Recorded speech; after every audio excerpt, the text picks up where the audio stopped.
quieran o no, se encuentran con él cada día de sus vidas, ya sea porque a lo mejor están paseando por la calle de Torres Villarroel, quizá porque están preparando sus clases en la Facultad de Psicología o de Bellas Artes, a lo mejor porque van a un conocido centro comercial a hacer su compra diaria.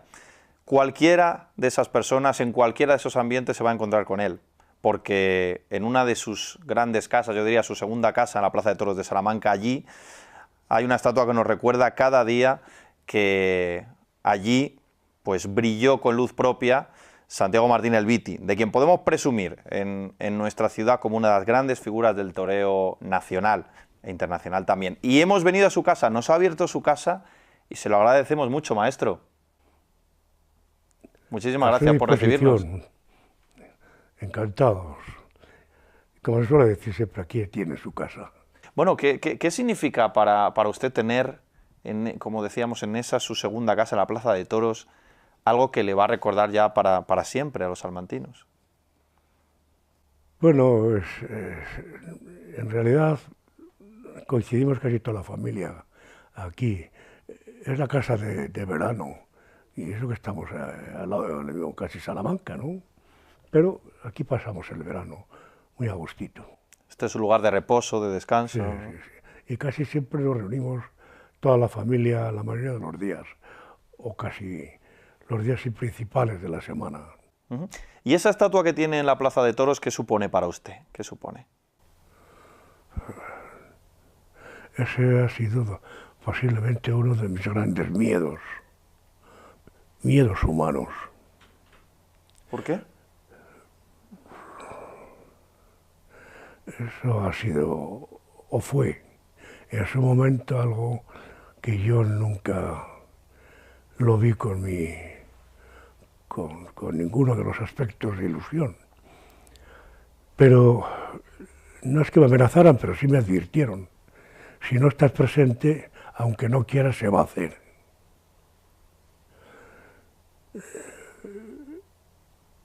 Me sentí muy fuera de mi tierra cuando yo estaba muy a gusto en mi tierra. Estoy muy a gusto con mi familia, pero este es pues no lo sé cómo diría yo. A veces pienso en un forúnculo, en un sobaco. Es algo que me acuerda algo que nunca ilusioné. Hoy le va a entrevistar una persona que no es especialista, como es mi caso, en la tauromaquia. ¿Cuántas entrevistas ha hecho sobre toros? Son incontables, ¿no? La cantidad de veces que le han entrevistado, ¿no? Creo que nunca he dicho que no a una entrevista. Creo. No recuerdo el no. ¿Por qué? Pues porque creo que algo que viene para los públicos, que es una información, me debo a ello. Porque sé que cuando empecé sabía que llevaba encima ser público y me debía a ello. ¿Y cómo le explicaría a alguien como yo, que no entiende tanto de toros, cómo le explicaría el por qué ama tanto el toreo?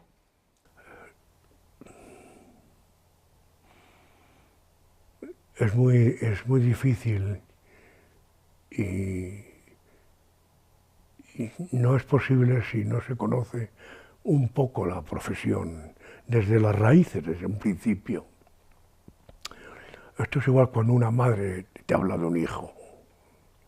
Solamente ella sabe lo que es un hijo. Por mucho que estés alrededor, aunque seas padre, aunque seas hermano, aunque seas parte de ese hijo de la madre, la que lo puede sentir y expresar bien es ella, porque esa sí que la ha llevado dentro de una manera. Pues esto mismo nos ocurre a los toreros. Es algo que desde el momento que se va metiendo la vida, el sentido de la vida, que ese animal, que es el personaje más importante en todas las autonomasias que pueda haber, por derecho natural, es el único ser que lo vivimos de tal manera que desde que empezamos en ello siempre procuramos estar dentro de él. Y en estar dentro de él hay que estudiarle, pensar cuando te acuestas, cuando te sueñas, cuando te despiertas, cuando sigue el día o los días en el toro. ¿Por qué? Porque espiritualmente y mentalmente vas grabando todo el desarrollo de lo que siente ese toro cuando embiste. Y te vas dando cuenta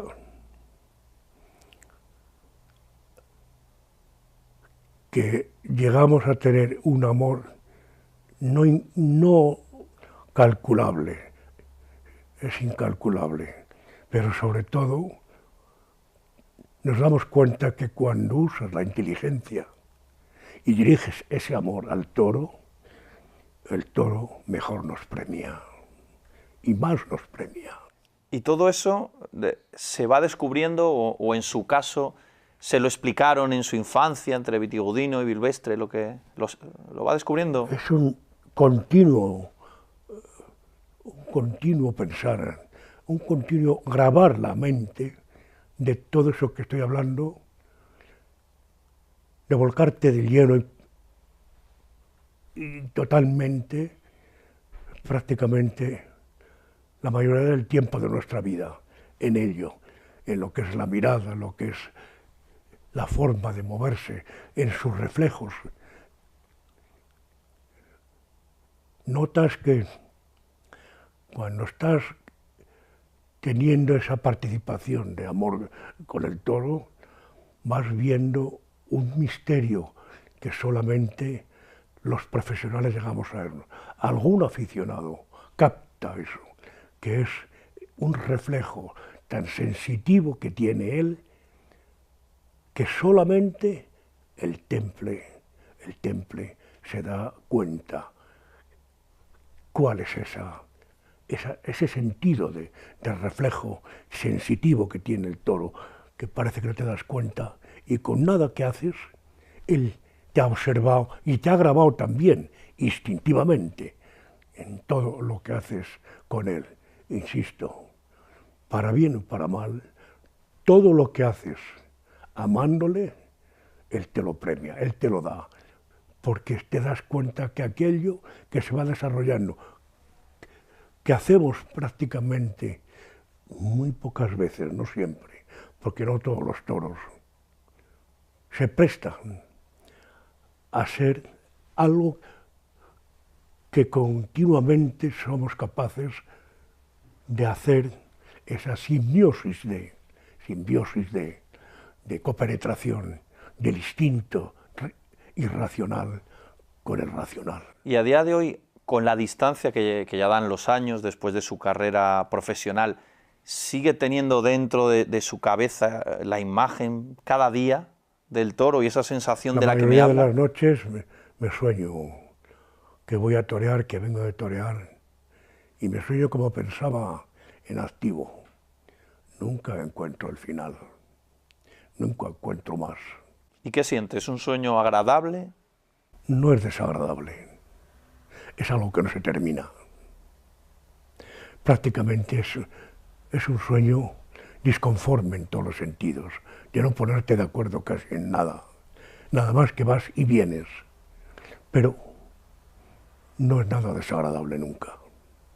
¿Cómo fueron sus primeros contactos con el toro, en aquella finca de Pozos de Hinojo y Vitigudino? ¿Lo recuerda?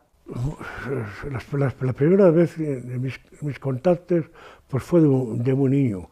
Lo contaban mis abuelos en el pueblo de mi madre, en la fiesta que llaman allí del toro, en Bilvestre, allá cerca de la frontera con Portugal. Tenía yo 5 o 6 años, tenía yo. Cuando abrían la puerta del toril, donde se encerraba el toro de la capea, yo atravesé y dejé a los parientes, estaba un tío mío conmigo y 2 primos, y salí por entre las ruedas del carro atravesando la plaza. La que primero se dio cuenta de aquello fue mi abuela, que estaba en su casa, mi abuela materna. Eso es lo que me contaba ella, que salió corriendo desde la casa, que estaba a bastante distancia en el pueblo, que quería que le llamabas así, hijo mío, ¿qué pasa? Esos contactos pueden ser, bueno, pueden ser. Las capeas de mi pueblo vitigudino, que eran todos los años, o cuando había un animal, porque la tierra nuestra producía muchos animales que medio embestían, animales incluso de trabajo, en los pequeños, que era con los que nos atrevíamos. Pues estaba rozando con ellos. ¿Por qué? Porque de muy niño en mi casa había 3 cosas que hacía como de deporte, que como hemos hecho en todos los sitios los niños, las canicas, los platillos aquellos que hacíamos en las carreras ciclistas, el fútbol, la pelota vasca y jugar al toro. Esa era mi niñez. Y lo tenía pues a las puertas de mi casa. ¿Y es verdad que decoraba los carros de su padre? Hombre, yo de pequeño pintaba las cosas que había que pintar allí en el carro. Y todos los momentos que pintábamos, cosas de campo, flores, motivos taurinos, veíamos las revistas aquellas antiguas de Dígame, Ruedo, cogías las fotografías que había en esas revistas y pintábamos pues en los laterales de las sojaos, que se llaman, que eran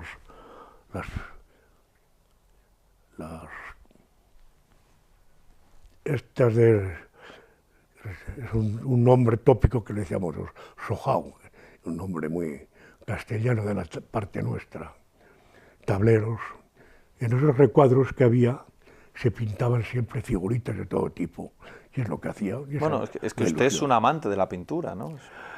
He sido un amante y fui un frustrado con el tiempo. ¿Por qué? ¿No pudo dedicarle el tiempo que le Porque hubiera uno de los gustado? carros que pintamos con más ilusión mis hermanos, mi madre, mi padre, a un amigo, a los pocos tiempos, en el mismo año, lo vimos lleno de basura, me llevé tal desilusión y me impactó de tal manera que le dije a padre, haré lo bruto de la pintura, pero me permita que no vuelva a pintar en los carros, porque la ilusión que teníamos, mi hermano Manolo, José y yo, en pintar ese carro, y al poco tiempo que lo han descuidado, que no lo han cuidado bien, yo no vuelvo a pintar ese carro. Haré otros trabajos más fuertes, que era lo que le ayudaba, incluso para hacer ejercicio, para estar fuerte, como era la fragua, el machar el hierro caliente, pintar con brocha la primera actuación de pintura que hay que hacer a los carros, pero el pincel lo dejé. Y comprendió mi padre. Y continuó un poco su carrera taurina. ¿Es verdad que su hermana le cosió el primer capote que utilizó? Bueno, el primer capote, yo ya había usado capotes de brega en condiciones. Y mi hermana, estando en Madrid, me hizo un capote. No tenía el modelo de capote, más bien parecía un capotillo para ponérselo una dama en los hombros como un abrigo. Y lo tenemos por ahí, que es pequeño.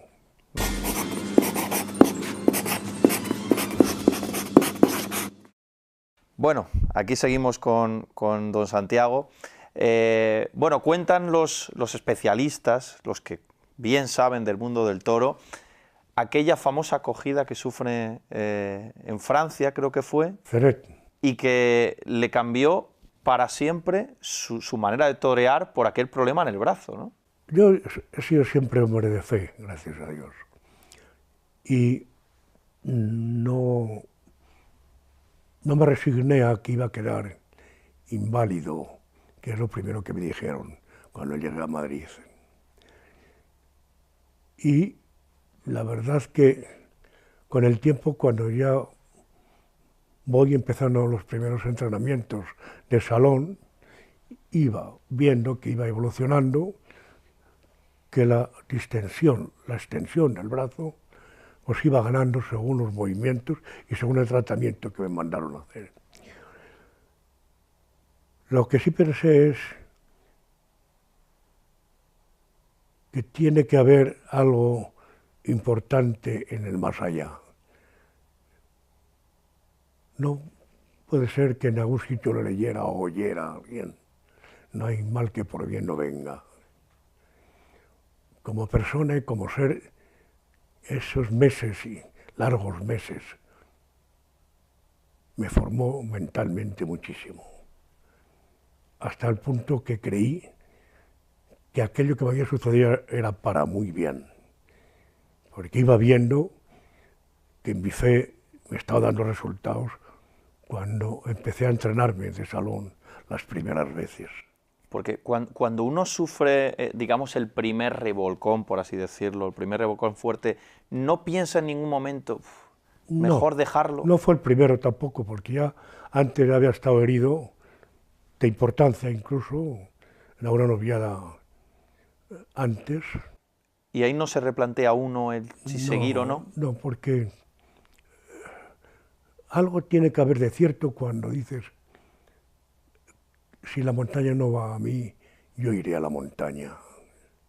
Y eso no es mío. No lo lees en libros, ¿no? O lo oyes a personas que tienen una capacidad de pensar. Yo me encantaba escuchar a grandes hombres que creía, por supuesto, que para mí eran sabios.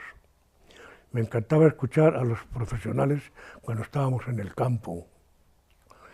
Yo los primeros que conocí en el campo, Antonio Benvenía, que para descanse, Pedrés, que vive, Pedro Martínez Pedrés, Pablo Lozano, que vive, Jumillano, Posada, no sé, digo, cito unos cuantos que muchas veces estuve al lado de ellos y cada vez que les veía y oía hablar, todo se me quedaba en la mente, porque era una gran enseñanza oírles a ellos hablar de terminologías, de sucesos que le había pasado en la vida a ellos. Y en la vida, pues otras personas que... Mi padre era un hombre, gracias a Dios, muy inquieto en la literatura y en las cosas de la vida. También te enseñaba cosas. Mi abuelo materno. Y esas cosas se te van grabando. Y se te van quedando y tú seleccionas lo que más te conviene. Y entre eso son, pues posiblemente, las cosas que mejor pones en marcha después. Y tú tienes que entrenar. Aquello que oyes a alguien que te dice y te pregunta, pero tú, cuando empezabas de becerrista, te acostarás pensando en el toro, te soñarás con el toro y te levantas pensando en el toro. Cuando le dije sí a todo, porque era verdad, dice, pues mira, ese es el camino para intentar ser torero. ¿Y cómo ve el toreo hoy? Hoy, ¿cómo es de diferente? ¿Le gusta lo que ve? Sí, yo disfruto viendo el torero ahora. Hay cosas que no te acaban de emocionar o te acaban de tomar el interés y la importancia que debe tener, porque también eres severo a la hora de analizar los, los acoplamientos de los toreros. Pero en general dije bastantes veces y lo he repetido muchas, y cuando lo dije la primera vez públicamente en una tertulia en, en Valencia, precisamente en la sociedad del Club Taurino de Vicente,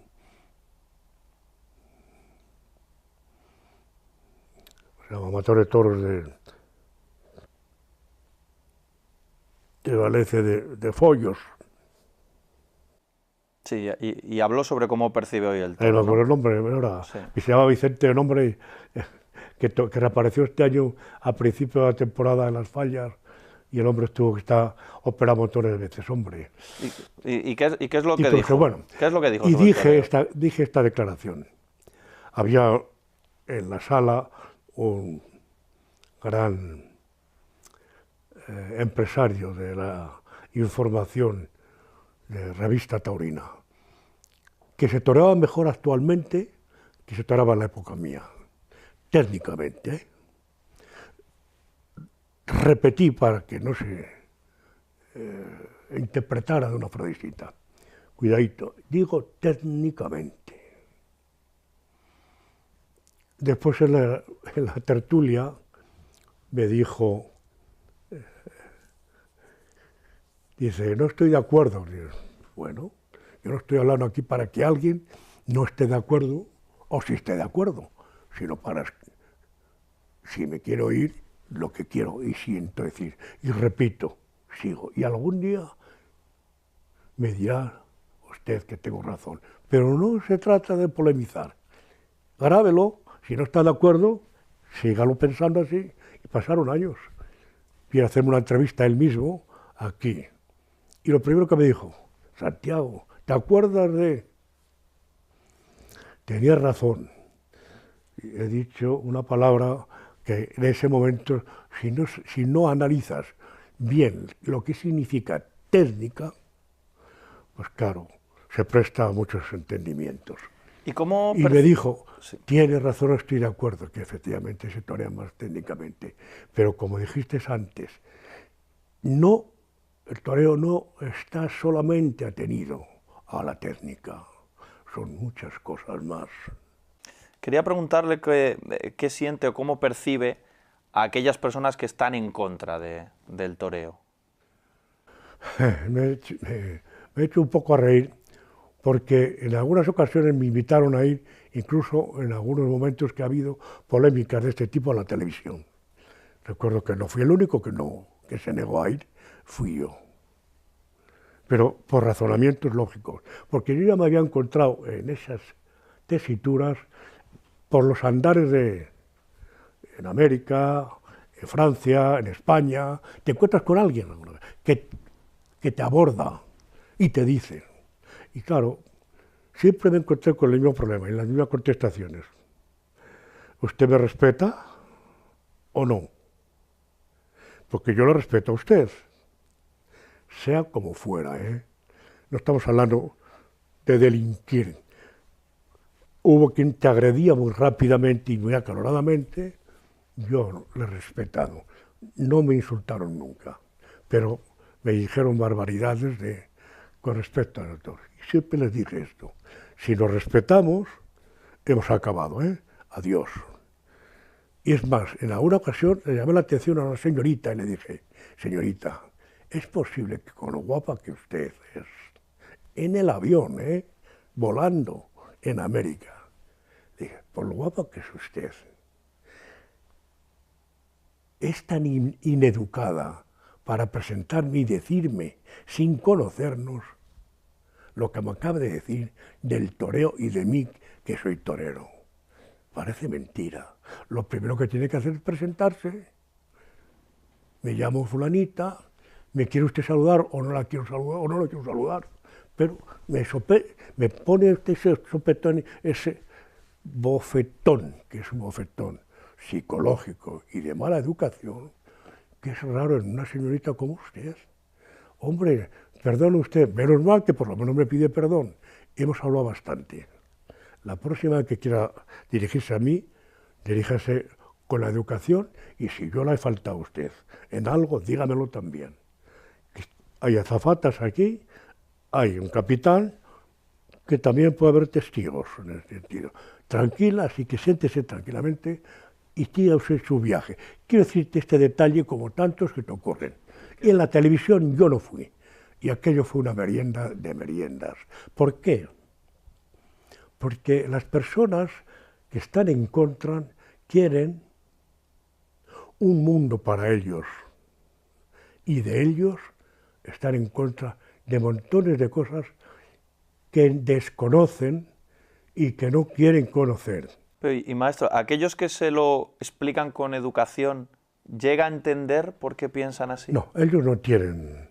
Pero no tienen ¿quién lo, no sé, habrá no tienen. habrá quien tenga No, una no visión hay educada. diálogo. Yo siempre me llevé este tema. Cuando alguien me pregunta, yo, si estoy en activo, cuando estuve en activo, es entrenarme para estar bien, si puedo, en los públicos que han venido a verme.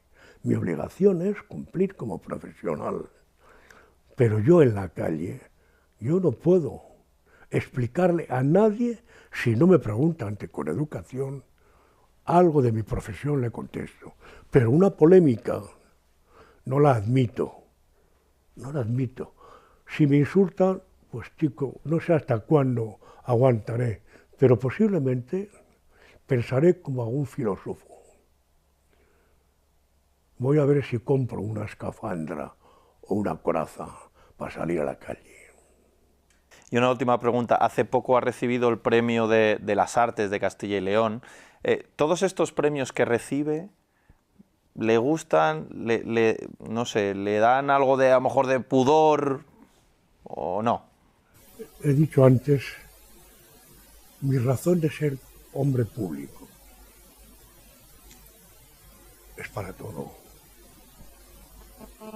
Y lo que sí he contestado muchas veces, que yo todas estas cosas, cuando estuve en activo, nunca pensé que me iban a ocurrir. Pero ninguna de ellas. Con eso nos vamos a quedar. Don Santiago, muchísimas gracias, insisto, por recibirnos, por abrirnos las ustedes, puertas de su casa. A ustedes. Salud para que las informaciones sean siempre grandes y buenas. Eso esperamos que sean buenas noticias siempre. Hemos estado con don Santiago Martínez Vite, aquí de Tú a Tú. Gracias a todos y hasta la próxima.